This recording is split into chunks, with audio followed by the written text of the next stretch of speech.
Good morning বন্ধুরা, অনেক দিন পর আমি আমার ছাদ বাগানে চলে এসেছি আবার। এই হচ্ছে আমার দুটো আম গাছ। বহু কষ্টে বলতে পারি, কারণ যেভাবে ঝড় বৃষ্টি হচ্ছে তার মধ্যে ফল তো অনেক হয়েছিল, এই দুটো আম বাঁচানো সম্ভব হয়েছে। খালি আমের জাতটা কীরকম দেখবো বলে রেখেছি। দেখুন,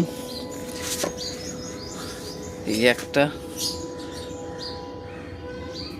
আর এই গাছে এই একটা। যেভাবে ঝড় হচ্ছে মনে হয় না রাখা সম্ভব ছিল, কিন্তু রাখতে পেরেছি। দেখা যাক কদিন থাকা যায়। কিন্তু এই জাতটা খুব ভালো জাত মনে হচ্ছে দেখে, নাম তো জানি না। এই যে এখন থেকে একটু কালার ধরা শুরু করেছে, আর আমের সাইজটাও বেশ ভালো হয়েছে বলতে পারি।